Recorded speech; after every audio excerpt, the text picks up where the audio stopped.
ಲೋಕಸಭಾ ಚುನಾವಣೆಗೆ ಎಲ್ಲ ರೆಡಿ ಆಗ್ತಾ ಇದ್ದಾರೆ. ಇವತ್ತು ನೀವು ನೋಡಿದಿರಿ ಬಿಜೆಪಿಯಲ್ಲಿ ಪದಾಧಿಕಾರಿಗಳ ಪಟ್ಟಿ ರೆಡಿ ಆಗ್ತಾ ಇದೆ. ಕಾಂಗ್ರೆಸ್ ಕೂಡ 20 ಸ್ಥಾನ ಗೆಲ್ಲಲೇಬೇಕು ಅಂತೇಳಿ ಒಂದು ನಿರ್ಧಾರವನ್ನು ಮಾಡಿದೆ. ಹಾಗಾಗಿ ಹಾಲಿ ಇರುವಂಥ 9 ಸ್ಟ್ರಾಂಗೆಸ್ಟ್ ಸಚಿವರನ್ನು ಲೋಕಸಭಾ ಚುನಾವಣೆಯಲ್ಲಿ ಕಣಕ್ಕಿಳಿಸೋದಕ್ಕೆ ರೆಡಿಯಾಗಿದ್ದಾರೆ.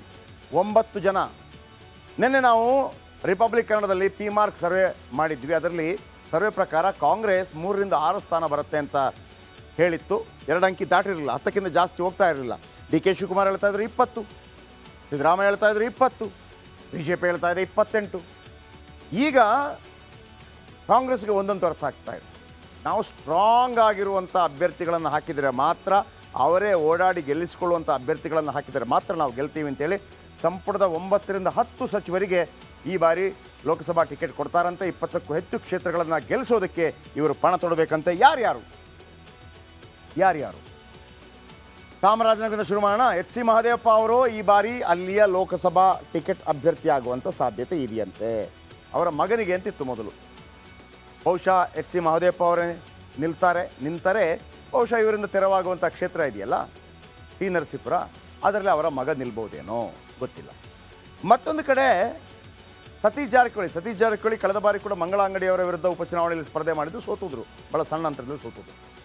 ಈ ಬಾರಿ ಇವರ ಮಗಳಿಗೆ ಕೊಡಬೇಕು ಅಂತ ಚರ್ಚೆ ಆಗ್ತಾ ಇತ್ತು. ಮತ್ತೊಂದು ಕಡೆ ಲಕ್ಷ್ಮೀ ಹೆಬ್ಬಾಳ್ಕರ್ ಅವರ ಮಗನಿಗೆ ಕೊಡಬೇಕು ಅಂತೇಳಿ ಚರ್ಚೆ ಆಗ್ತಾ ಇತ್ತು. ಈ ನಡುವೆ ಇಲ್ಲ ನೀವೇ ನಿಂತ್ಕೊಬಿಡಿ ಅಂತಂದರೆ ಪ್ರಾಬ್ಲಮ್ ಸಾಲ್ವ್. ಲಕ್ಷ್ಮೀ ಹೆಬ್ಬಾಳ್ಕರ್ ಕಿರಿಕಿರಿ ಮಾಡಲ್ಲ, ಆಮೇಲೆ ಸತೀಶ್ ಜಾರಕಿಹೊಳಿ ಅವರು ಕೂಡ ಕಿರಿಕಿರಿ ಮಾಡಲ್ಲ. KN ರಾಜಣ್ಣ ತುಮಕೂರು. KN ರಾಜಣ್ಣ ಅವರ ಬಗ್ಗೆ ದೇವೇಗೌಡರಿಗೆ ಒಂದು ಆರೋಪ ಇದೆ, ಕಳೆದ ಬಾರಿ KN ರಾಜಣ್ಣನೇ ಸೋಲಿಸಿದ್ದು. ಒಬ್ಬ ವ್ಯಕ್ತಿ ಒಂದು ಕ್ಷೇತ್ರದಲ್ಲಿ ಒಬ್ಬರನ್ನು ಸೋಲಿಸ್ತಾನೆ ಅಂತಂದರೆ ಆತನಿಗೆ ತಾಕತ್ತಿದೆ ಅಂತ ಲೆಕ್ಕ. KN ರಾಜಣ್ಣ ಬಹುಶಃ ಒಂದು ವೇಳೆ ಆದರೆ ಒಳ್ಳೆ ಅಭ್ಯರ್ಥಿ, ಅದರಲ್ಲಿ ಎರಡು ಮಾತಿಲ್ಲ.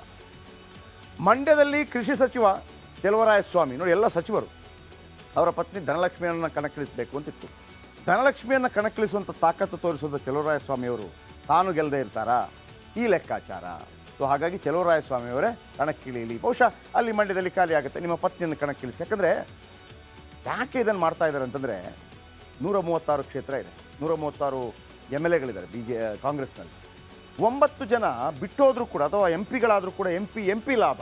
ನಿಮ್ಮವರನ್ನೇ ವಾಪಸ್ಸಲ್ಲಿ ನಿಲ್ಲಿಸೋಣ, ಯಾರೋ ಅಕ್ಕ ತಮ್ಮ ತಂಗಿ ಯಾರಾದ್ರೂ ನಿಲ್ಲಿಸೋಣ, ಅವ್ರಿಗೇನಾದರೂ ಮಂತ್ರಿ. ಆಮೇಲೆ ಇಲ್ಲಿ ಮಂತ್ರಿ ಅರ್ಥ ಆಯ್ತಲ್ಲ ನಿಮಗೆ. 9 ಜನ ಬಿಟ್ಟೋದ್ರೂ ಅಥವಾ ಅಲ್ಲಿ ಖಾಲಿ ಆದ್ರೂ ಸರ್ಕಾರಕ್ಕೇನು ತೊಂದರೆ ಆಗೋದಿಲ್ಲ, ಇವರು ಗೆಲ್ಲಿಗೆ ಸೋಲ್ದೇ ಇರಲಿ. ಆದರೆ ಗೆದ್ದರೆ ಲಾಭ ಆಗುತ್ತೆ, ನಂಬರ್ 1. ಎರಡನೇದಾಗಿ ನಿಮ್ಮವರಿಗೆ ಕೊಡ್ತೀವಿ, ಎಲ್ಲ ಅಂಥವರೇ ಇದ್ದಾರೆ ಅಲ್ಲಿ, ಅಂದರೆ ನಿಮ್ಮ ಸಂಬಂಧಿಕರಿಗೆ ಕೊಡ್ತೀವಿ. ನಂಬರ್ 2. ನಂಬರ್ 3 ಏನು ಗೊತ್ತಾ, ಈ 10 ಜನ ಹೋಗ್ಬಿಟ್ರೆ 10 ಜನ ಹೊಸ ಮಂತ್ರಿಗಳಿಗೆ ಅವಕಾಶ ಕೊಡ್ಬೋದಲ್ಲ. ಕಾಂಗ್ರೆಸ್ನ ಲೆಕ್ಕಾಚಾರ ಭಾಳ ಚೆನ್ನಾಗಿದೆ ಈಗ. ಇನ್ನು ಕಾನೂನು ಸಚಿವ HK ಪಾಟೀಲ್ ಹಾವೇರಿಯಿಂದ, ಗದಗ ಮೂಲ ಇವರದು, ಹಾವೇರಿಯಿಂದ ನಿಲ್ಲಿಸುವಂಥ ಪ್ರಯತ್ನಗಳಾಗ್ತಾ ಇದೆ. ಕೃಷ್ಣ ಬೈರೇಗೌಡರು ಕಳೆದ ಬಾರಿ ಕೂಡ ಸ್ಪರ್ಧೆ ಮಾಡಿದರು, ಬೆಂಗಳೂರು ಉತ್ತರದಿಂದ ಕಂದಾಯ ಸಚಿವರಾಗಿರುವಂಥವರು. ಈವನ್ ಕೃಷ್ಣ ಬೈರೇಗೌಡರಿಗೆ ನಿಜವಾಗ್ಲೂ ಕೇಂದ್ರಕ್ಕೆ ಹೋಗೋದಕ್ಕೆ ಭಾಳ ಆಸೆ ಇದೆ. ವೈಯಕ್ತಿಕವಾಗಿ ಅವ್ರ ಹತ್ರ ಮಾತಾಡಿದಾಗ ಅವರ ನಾಲೆಜ್ ಎಲ್ಲದಕ್ಕೂ ಕೂಡ ಅವರ ಕೇಂದ್ರಕ್ಕೆ ಹೋಗೋದಕ್ಕೆ ಆಸೆ ಇದೆ. ಏನಾಗುತ್ತೆ ಕಾದು ನೋಡೋಣ. ಅದಾದ ನಂತರ ಬೆಂಗಳೂರು ಉತ್ತರ ಆಯಿತು. ಬೆಂಗಳೂರು ಕೇಂದ್ರ, ಬೆಂಗಳೂರು ಸೆಂಟ್ರಲ್, PC ಮೋಹನ್ ಅಲ್ಲಿದ್ದಾರೆ. ಸಮೀರ್ ಅಹ್ಮದ್ ಖಾನ್ ಅಥವಾ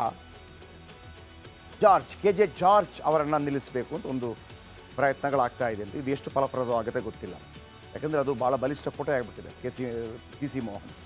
ಇನ್ನು ಉತ್ತರ ಕನ್ನಡದಿಂದ ಆರ್ ವಿ ದೇಶಪಾಂಡೆ ಅವರಿಗೆ ಯಾವುದೇ ಸ್ಥಾನಮಾನ ಈ ಬಾರಿ ಸಿಗಲಿಲ್ಲ, ದ ಸೀನಿಯರ್ ಮೋಸ್ಟ್. ಒಂದು ವೇಳೆ MP ಆದರೆ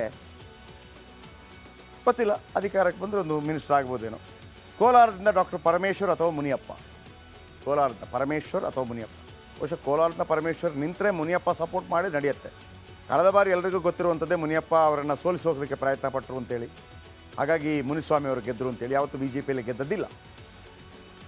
ಇನ್ನೊಂದು ಬೀದರ್, ಈಶ್ವರ ಖಂಡ್ರೆ ಅವರ ಜಾಗ. ಈಶ್ವರ ಖಂಡ್ರೆ ಅಥವಾ ರಾಜಶೇಖರ್ ಪಾಟೀಲ್ ಅವರು, ಗೊತ್ತಿಲ್ಲ. ಈಶ್ವರ ಖಂಡ್ರೆ ನಿಂತರೆ ಖಂಡಿತವಾಗಲೂ ಆ ಕ್ಷೇತ್ರವನ್ನು ಗೆದ್ದುಕೊಳ್ಬೋದು. ಇದು BJPಗೆ ಟಕ್ಕರ್ ಕೊಡೋದಕ್ಕೆ ಕಾಂಗ್ರೆಸ್ ಮಾಡ್ತಾ ಇರೋಂಥ ಪ್ರಯತ್ನ. ನಾನು ಮತ್ತೊಮ್ಮೆ ಹೇಳ್ತಾ ಇದ್ದೀನಿ, 9 ರಿಂದ 10 ಜನ, ಒಂದು ವೇಳೆ 10 ಶಾಸಕರು ಕಡಿಮೆ ಆದರೂ ಕೂಡ ಕಾಂಗ್ರೆಸ್ನ ಬಹುಮತ ಕಡಿಮೆ ಆಗೋದಿಲ್ಲ. 136 ರಿಂದ 10 ಹೋದರೆ 126, ಮತ್ತು ಇದೆ 15 ಜನ ಜಾಸ್ತಿ.